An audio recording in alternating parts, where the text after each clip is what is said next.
और कई सालों तक इस क्षेत्र में इस संस्था की सेवा की जरूरत है। जोर से बोलिए, भारत माता की। मंच पर उपस्थित पूज्य स्वामी गौतमानंद जी महाराज, मोदी जी की कैबिनेट में मेरे साथी, मेरे मित्र, भारत के न्याय और विधि मंत्री श्रीमान किरण रिजिजू जी, अरुणाचल के ऊर्जावान, युवा और लोकप्रिय मुख्यमंत्री भाई प्रेमा खांडू जी, हमारे उप मुख्यमंत्री महोदय, हमारे शिक्षा मंत्री महोदय, अरुणाचल के गृह मंत्री महोदय, हमारे सांसद और अरुणाचल भाजपा के नेता श्री तापिर गांव जी, यहां पर उपस्थित अन्य मंत्रीगण, शिक्षा आयुक्त अरुणाचल प्रदेश, आज जिनके निमंत्रण पर मैं यहां आया हूं, स्वामी अच्युतानंद जी, स्वामी सर्वज्ञानंद जी, और आज इस समारोह में उपस्थित सभी सन्यासी गण को मैं प्रणाम करता हूं और उपस्थित भाइयों बहनों, आप सभी को जय हिंद कहकर मेरी बात की शुरुआत करता हूं। मैं जब भी अरुणाचल आता हूं तो हमेशा कोई सामने मिलता है और हाथ जोड़कर नमस्ते की जगह जय हिंद कहता है तो शरीर के रोंगटे खड़े हो जाते हैं। पूरे देश भर में इतनी राष्ट्रभक्ति और इतनी जागरूकता शायद मेरे अरुणाचल में ही है और कहीं पर नहीं है।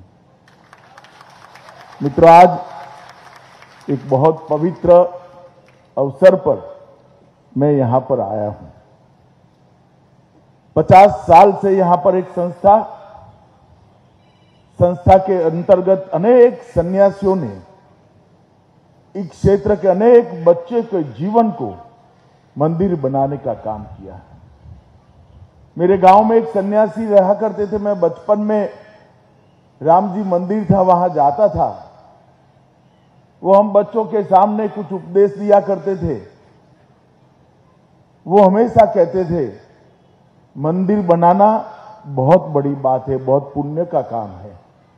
स्कूल बनाना इससे भी बड़ा पुण्य का काम है, मगर एक व्यक्ति को अच्छा इंसान बनाना इससे बड़ी पुण्य की बात कोई हो नहीं सकती। और 50 साल तक रामकृष्ण मठ ने एक काम, जहां पर कोई आ नहीं सकता, सोच नहीं सकता, उस जगह पर रहकर सातत्यपूर्ण तरीके से, बिना थके, बिना हारे, अक्षय ऊर्जा कहां से मिलती है मैं समझ नहीं पाता। अक्षय ऊर्जा का स्रोत शायद परमहंस रामकृष्ण से प्राप्त करते हैं, या चेतना के स्रोत, पूरे देश के लिए चेतना के स्रोत स्वामी विवेकानंद के उपदेशों से प्राप्त करते हैं। मगर अक्षय ऊर्जा के साथ 50 साल तक अक्षुण्ण रूप से इस सेवा के भाव को चालू रखने के लिए मैं रामकृष्ण मिशन के सभी सन्यासियों को करबद्ध प्रणाम कर कर मेरा धन्यवाद करना चाहता हूं। मैं यहां आया तब मुझे हेलीपैड पर लेने के लिए हमारे मुख्यमंत्री जी आए थे, किरण रिजिजू मेरे साथ थे। वो रास्ते में मुझसे बात करते थे। अरुणाचल एक दृष्टि से देखें तो सच अर्थ में नॉर्थ ईस्ट है। नॉर्थ ईस्ट में भी नॉर्थ ईस्ट अरुणाचल है, और समग्र नॉर्थ ईस्ट के अंदर कई प्रकार की समस्याओं को हमने सालों तक झेला है।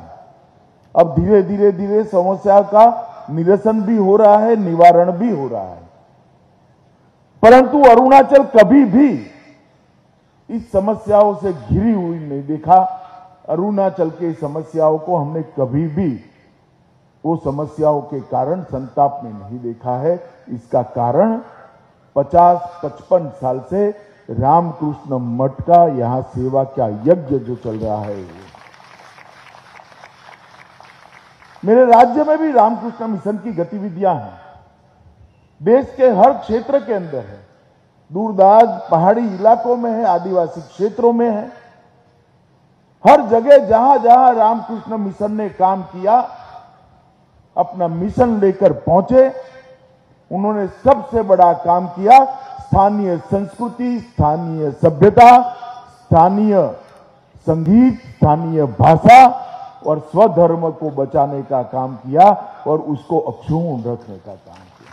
और पूरा अरुणाचल आज राष्ट्र की मुख्य धारा में है, अपनी संस्कृति को संजोए हुए, अपने संगीत को संजोए हुए, अपनी भाषा को भी बचाए हुए है और स्वधर्म के मार्ग पर चल रहा है। उसका मुख्य कारण 55 साल से रामकृष्ण मठ के सन्यासियों ने यहां जो तपस्या करी है वो है। आज मैं यहां आया हूं तब लोथा खुनबाओ को और डांगवांग को भी प्रणाम कर कर मेरी बात की शुरुआत करना चाहता हूं। और उन्हीं के नाम पर एक क्षेत्र को नरोत्तम नगर से हम जानते हैं। मित्रों, अरुणाचल एक ऐसा प्रदेश है जिसने कई संकट झेले, परंतु भारत के साथ अपना आत्मीय रिश्ता हमेशा के लिए बनाए रखा है। और इसलिए जब जब भी अरुणाचल आते हैं, यहां से एक ऊर्जा और देशभक्ति के संस्कार लेकर ही वापस जाते हैं। मैं अरुणाचल की जनता को बहुत बहुत धन्यवाद देना चाहता हूं, बहुत बहुत अरुणाचल की जनता को प्रणाम करना चाहता हूं। रामकृष्ण मिशन एक परमहंस की स्मृति में एक सन्यासी ने दी हुई सबसे बड़ी गुरु दक्षिणा है।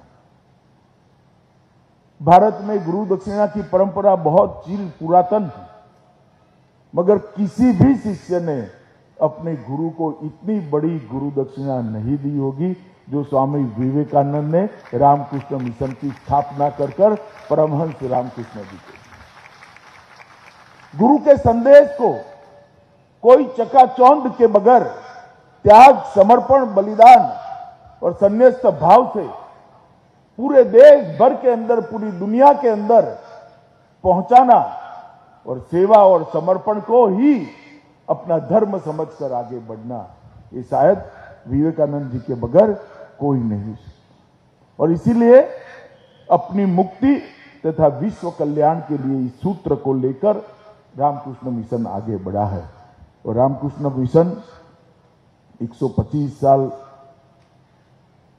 लगभग होने के समय पर, जहां भारत की भूमि पर सबसे पहला सूर्य का किरण पड़ता है, वो हमारे अरुणाचल में इतने दूर सुदूर क्षेत्र के अंदर शिक्षा का, व्यक्ति निर्माण का, राष्ट्र भक्ति का और संस्कृति और सद्धर्म के बचाव का काम लेकर इतने सालों से काम कर रहे हैं। यहाँ बहुत सारे पूर्व विद्यार्थी हैं, अनेक लोगों ने देश के निर्माण में बड़ा योगदान दिया है, मगर उनको छोटे से बच्चे से अच्छा नागरिक बनाने की यात्रा ये रामकृष्ण मिशन के इस मठ के कारण, रामकृष्ण मिशन के ये मिशन के कारण आज हुई।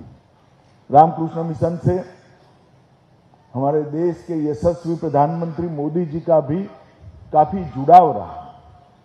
मैं इसमें जाना नहीं चाहता, परंतु मैं इतना ही कहना चाहता हूं कि अनेक रोगियों की सारवार करते करते, अनेक विद्यार्थियों के जीवन को गढ़ते गढ़ते, अनेक प्रकार की कुरीतियों से समाज को बचाते बचाते और समाज की आंतरिक चेतना जो हमारी संस्कृति होती है, इस पर की कितने प्रकार के आक्रमण को रोकते रोकते आज रामकृष्ण मिशन ने एक पुण्य का बहुत बड़ा लोक अर्जित किया है और पूरा देश ये पुण्य के लोक को प्रणाम करता है। और आज मैं भी यहाँ पर एक चिट्ठी मुझे लिखी थी अच्युतानंद जी ने, मैंने तुरंत ही प्रेमा खांडू को फोन कर दिया था कि मैं आऊंगा। मैं यहाँ जो संतगण बैठे हैं, सन्यासी बैठे हैं, मैं आप लोगों की तरह सब कुछ छोड़कर यहाँ आ तो नहीं सकता हूँ, मगर सब कुछ छोड़कर आप यहाँ काम कर रहे हैं, इसको प्रणाम कर कर, उसको अनुमोदन कर कर जरूर मैं आपको यहाँ पर आकर मिल तो सकता हूँ, इसलिए आज मैं यहाँ पर उपस्थित हूँ। मित्रों, अरुणाचल जैसा मैंने कहा नॉर्थ ईस्ट में भी नॉर्थ ईस्ट है, और मोदी जी ने 2014 से हमारे उत्तर पूर्व को अनेक समस्याओं से ग्रस्त नॉर्थ ईस्ट को बदलने का शुरुआत किया है। मैं मेरे जीवन में नॉर्थ ईस्ट में पहली बार विद्यार्थी परिषद के कार्यक्रम में आया था। किसी के घर पर ठहराया गया, मुझे घर के अंदर संवाद चालू हुआ तो कहां से आ रहे हैं आप? मैंने बोला गुजरात से आ रहा हूं। कि अच्छा, भारत से आ रहे हैं? मेरे मन में एक बहुत बड़ा आघात हो गया। नॉर्थ ईस्ट का परिवार मुझे पूछता है कि आप भारत से आ रहे हो। आज 2014 से 2022 की ये यात्रा में 8 साल में मोदी जी ने दिल्ली और नॉर्थ ईस्ट के बीच में जो अंतर था उसको समाप्त कर दिया। पूरा देश नॉर्थ ईस्ट को अपने राज्य जितना ही प्यार करता है, और नॉर्थ ईस्ट भी गौरव के साथ आज कह रहा है, हाँ, हम महान भारत का हिस्सा है, हम भारत हैं। 8 साल के कम अंतराल के अंदर परिवर्तन लाना वो वैसे ही नहीं हुआ। आजादी के 75 साल का ये वर्ष अमृत महोत्सव मना रहे हैं। आज तक कोई भी प्रधानमंत्री 50 बार नॉर्थ ईस्ट में नहीं आया है। मोदी जी 8 साल में 50 से ज्यादा बार नॉर्थ ईस्ट के अलग अलग राज्यों की मुलाकात। आज तक किसी भी प्रधानमंत्री ने नई शिक्षा नीति के तहत, राष्ट्रीय शिक्षा नीति के तहत नॉर्थ ईस्ट की भाषाओं की चिंता नहीं की। देश के प्रधानमंत्री नरेंद्र मोदी जी ने नॉर्थ ईस्ट की भाषाओं की चिंता की है, और नई शिक्षा नीति के तहत उनको प्राथमिक शिक्षा उस भाषा में देने की शुरुआत भी की है। प्रेमा खांडू जी भी अरुणाचल की भाषाओं को संभालने के लिए काफी काम कर रहे हैं। हर प्रकार से, चाहे मन से नॉर्थ ईस्ट के लोगों को भारत के बाकी हिस्से से जोड़ना हो, चाहे एयर कनेक्टिविटी से जोड़ना हो, चाहे रेल कनेक्टिविटी से जोड़ना हो, चाहे रोड कनेक्टिविटी से जोड़ना हो, हजारों लाखों करोड़ के इंफ्रास्ट्रक्चर प्रोजेक्ट नॉर्थ ईस्ट के लिए देकर इस हिस्से को भारत के साथ एक आत्मीय लगाव खड़ा करने का काम देश के प्रधानमंत्री नरेंद्र मोदी जी ने किया है। मित्रों, मैं पहले पूरे नॉर्थ ईस्ट का दौरा पार्टी का अध्यक्ष था, भारतीय जनता पार्टी का, तब मैंने किया था। तब भी नॉर्थ ईस्ट को काफी अच्छे से जानने का प्रयास किया। जब गृह मंत्री बना तो नॉर्थ ईस्ट मेरे डिपार्टमेंट के अंदर ही आ गया। अनेक प्रकार के अलग अलग समस्याएं जो खड़ी करके, कोई समस्या ही नहीं, मगर खड़ी की गई समस्याओं को शयन तरीके से धीरे धीरे नरेंद्र मोदी सरकार ने धैर्यपूर्वक एक एक कर इसका समाधान ढूंढने का काम। आज मैं गर्व के साथ कह सकता हूं कि 8 साल के अंदर 9000 से ज्यादा युवा जो रास्ता भटक गए थे, हाथ में हथियार लेकर अपने ही देश के सामने युद्ध का ऐलान किए हुए थे, हथियार डालकर आज मुख्य धारा में सम्मिलित होकर भारत के विकास के लिए काम कर रहे हैं। हमारा मणिपुर बंद और ब्लॉकेड के कारण 365 में से 200 दिन गतिविधियां बंद रहती थी। वहां पर आज 5 साल हमारी सरकार को हो गए, छठा साल चल रहा है। 6 साल में ना एक भी बंद हुआ है, ना ब्लॉकेड हुआ। बोडोलैंड की समस्या को इतने सालों के बाद सरलता से सुलझाने का काम देश के प्रधानमंत्री नरेंद्र मोदी जी ने किया। त्रिपुरा के हथियारी ग्रुपों को हथियार डलवाने का काम नरेंद्र मोदी जी की सरकार ने किया। ब्रू शरणार्थियों की समस्या को स्थायी समाधान देने का काम नरेंद्र मोदी जी की सरकार ने किया है। कार्बी जिलों का शांतिपूर्ण समाधान अभी अभी गृह मंत्रालय में मेरी उपस्थिति में इसका समाधान ढूंढ लिया गया। सालों से मेघालय और अरुणाचल की, अब मेघालय और असम की सीमाओं के बीच में जो समस्या थी उसका भी 60% से ज्यादा डिस्प्यूट एरिया को आज शांति के साथ सुलझा दिया गया और मुझे आशा है अरुणाचल और असम की सीमाओं की समस्या भी 2023 के पहले पहले इसका भी हमेशा के लिए हम समाधान ढूंढेंगे। पूरे उत्तर पूर्व को, पूरे नॉर्थ ईस्ट को विवादों से मुक्त बनाने का काम देश के नेता नरेंद्र मोदी जी ने किया है।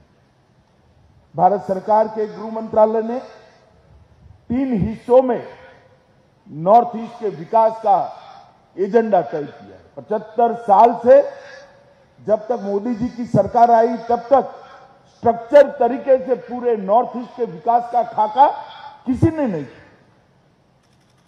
हमने खींचा है वो खाका। सबसे पहला हमारा उद्देश्य है बोलियां, भाषाएं, नृत्य, संगीत और खान पान की परंपरा को न केवल बचाना, उसको समृद्ध कर कर पूरे देश भर में उसको गौरव दिलाने का काम ये भारतीय जनता पार्टी की नरेंद्र मोदी सरकार। दूसरा काम, सारे विवादों को समाप्त कर कर नॉर्थ ईस्ट के युवाओं को एक ऐसा प्लेटफॉर्म देना जिस प्लेटफॉर्म पर, जिस मंच पर खड़ा रहकर विश्व के युवाओं के साथ मेरे नॉर्थ ईस्ट का युवा स्पर्धा कर पाए। इस प्रकार का विवाद मुक्त, शांति युक्त, उग्रवाद मुक्त, हथियार मुक्त नॉर्थ ईस्ट की रचना करना ये हमारा लक्ष्य है।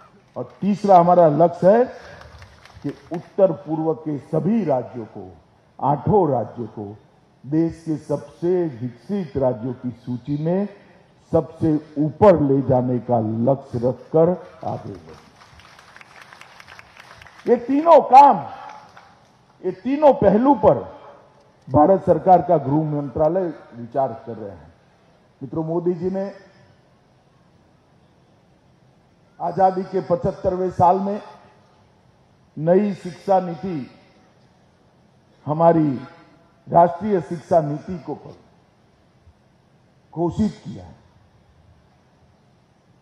भारतीय जीवन मूल्यों के आधार पर शिक्षा पद्धति कैसी हो, भारतीय जीवन मूल्यों का गौरव गान करने वाली शिक्षा नीति कैसी हो, इसके साथ इनोवेशन और साइंटिफिक अप्रोच वाली शिक्षा नीति कैसी हो, कोडिंग और आर्टिफिशियल इंटेलिजेंस से युक्त शिक्षा नीति कैसी हो, इसका संपूर्ण खाका आज देश के सामने रख दिया गया है। और मित्रों, विवेकानंद जी ने एक वाक्य कहा था, शिक्षा मनुष्य में पहले से विद्यमान उत्कृष्ट तक की अभिव्यक्ति का रास्ता है। ईश्वर ने हमारे अंदर अनेक प्रकार की शक्तियां रखी हुई हैं। वो शक्तियों को बाहर लाना, इस शक्तियों को एक रास्ता दिखाना और वो शक्तियों को बाहर लाकर मनुष्य को उत्कृष्ट जगह पे पहुंचाना, वो शिक्षा का उद्देश्य हो। और मैं धड़ल्ले से, विश्वास से कह सकता हूं, नरेंद्र मोदी जी जो शिक्षा नीति लाए हैं वो विवेकानंद जी के बताए हुए शिक्षा की व्याख्या के अनुरूप शिक्षा नीति है। विवेकानंद जी ने कहा था, शिक्षा आम जन को, शिक्षा व्यक्ति को जीवन के संघर्ष के लिए सामर्थ्यवान नहीं बनाती है तो वो शिक्षा नहीं है। शिक्षा अगर चरित्र निर्माण नहीं करती है तो वो शिक्षा नहीं है। परोपकार का भाव अगर शिक्षा के बाद नहीं आता है तो वो शिक्षा नहीं है। सिंह जैसा साहस शिक्षित व्यक्ति में निर्मित नहीं होता है तो वो शिक्षा नहीं है। और ऐसी शिक्षा जो चारों चीजों को नहीं करती है वो शिक्षित कहलाने के योग्य नहीं है। शिक्षा मनुष्य को अपने पैरों पर खड़ा होने के लायक बनाए है, उसी का नाम शिक्षा है। और ये नई शिक्षा नीति जो हमारी आई है 2020 की, मैं आप सभी को आश्वस्त करना चाहता हूं, इसका अगर आप तय से अभ्यास करेंगे तो ये नई शिक्षा नीति विवेकानंद की बताई हुई सभी व्याख्याओं की पूर्तता के लिए हम काम कर सकते हैं। 21वीं सदी ज्ञान की सदी है। भारत के युवाओं को 21वीं सदी के विश्व के अनुरूप बनाना, विश्व के युवाओं की स्पर्धा में भारत का युवा उन्नत मस्तक के साथ खड़ा रहे, इनसे स्पर्धा करे और विजयी होकर आए, इस प्रकार के युवा बनाना इस शिक्षा नीति का हमारा उद्देश्य है। मित्रों, आज थोड़ा देरी से आने के लिए मैं क्षमा प्रार्थी हूँ। मौसम भी ठीक नहीं था, थोड़ा घर से चलने में भी 20 मिनट का देरी हो गया, परंतु आज ये इतने दूर दिल्ली से, मेरे गुरु प्रदेश से तो हजारों किलोमीटर दूर, यहाँ पर घने जंगलों के अंदर इस खूबसूरत वादियों के बीच में यहाँ बैठकर तपस्या कर रहे सभी संतों को मिलकर और एक 50 साल से व्यक्ति निर्माण में जुटी हुई संस्था के कार्यक्रम में हिस्सा लेकर मैं अपने आप को गौरवान्वित महसूस करता हूँ और बहुत बहुत हर्ष और आनंद का भी अनुभव करता हूँ। अंत में मैं इतना ही कहना चाहता हूँ, रामकृष्ण मिशन के उपाध्यक्ष महोदय गौतमानंद जी यहाँ पर बैठे हैं, चाहे भारत सरकार हो चाहे अरुणाचल सरकार हो, दोनों की ओर से मैं इतना कहना चाहता हूँ, आप जो काम कर रहे हैं वो देश का ही काम है, समाज का ही काम है, दुनिया का ही काम है। जहाँ पर भी सरकार की आपको जरूरत पड़े, सरकार सदैव मदद करने के लिए तत्पर रहेगी। इतनी बात कर मेरी वाणी को विराम देता हूँ। वंदे मातरम।